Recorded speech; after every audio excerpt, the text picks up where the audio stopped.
D&D just released its first insights into what's coming in the new Player's Handbook for OneD&D coming out this September.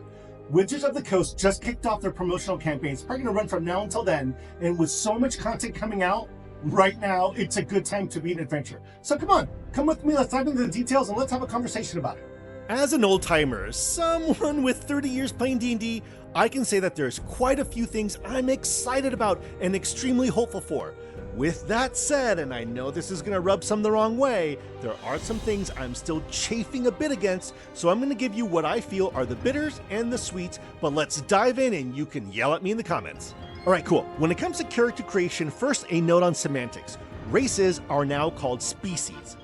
Backgrounds will have a larger impact on your character, going so far as to largely determine your origin feat and which set of ability scores you can place your starting float scores. For example, the Sage background will allow you to put a bonus point into Constitution, Intelligence, or Wisdom, say putting one across each or two of them in one and one in the other, whatever you want.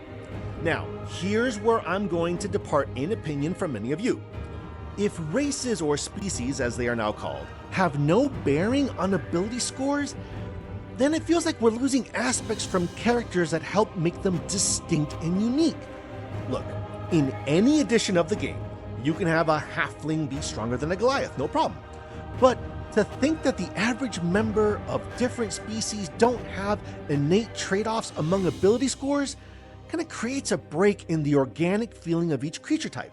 I mean, to have a species with a biology that manifests in bodies with a high muscle mass, but not be reflected in its stats, feels like an erosion of aspects that made species special.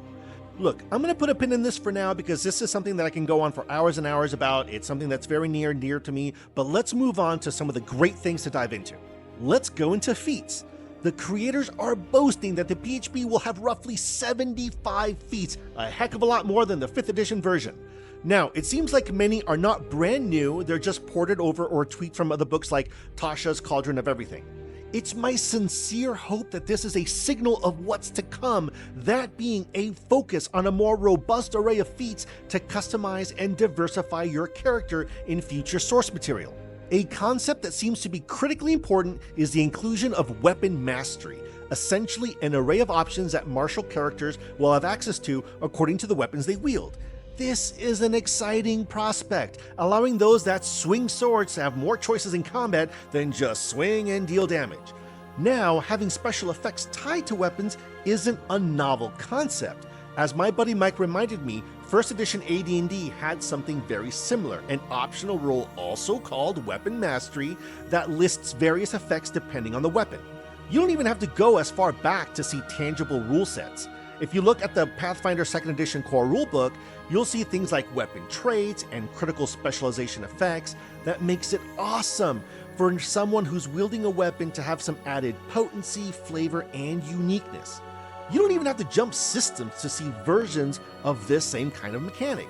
In 3.5's PHB 2, we saw a ton of weapon-specific feats of a similar vein like Crushing Strike, Driving Attack, Slashing Flurry, and a lot more, all built around the weapon mastery feat trees. Suffice it to say, I am very much looking forward to how weapon mastery plays out here. When it comes to classes and subclasses, you're going to see the same ones that we've come to love, given a bit of a tweak along the way, while some new ones are going to be making their appearance. In all, it seems like the focus has been on normalizing their power levels across the board to make them more balanced.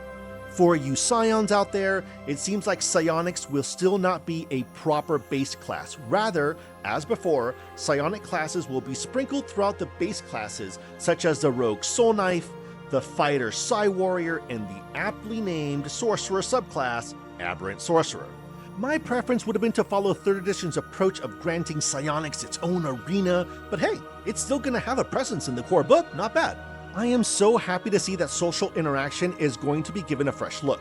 Too often, the more militant classes had to kind of sit on their hands during non-combat sessions, but it seems like that's about to change. They mentioned that they want classes even like Barbarian to have a more active role in non-combat situations, which, if done organically and elegantly, is a very welcomed addition. Overall, the game is seeking to feel more streamlined, yet allow for more options, diversification, and an overall feel of greater character potency, and I just can't be happier to see that. For example, Inspiration, now called Heroic Inspiration, will allow you to reroll any roll, regardless of what it is, while taking a bonus action to drink a potion, which was a common house rule, will now make it core going forward. If you couldn't tell, I'm pretty hopeful for what 2024 holds for D&D, even coming from an old-timer like myself that thoroughly enjoys both 3.5 and 5th edition. I have a ton of D&D content on my channel and much more coming, so if I may please ask for a follow, you'll help this long-time adventurer create more content that I hope will guide and inspire your next epic.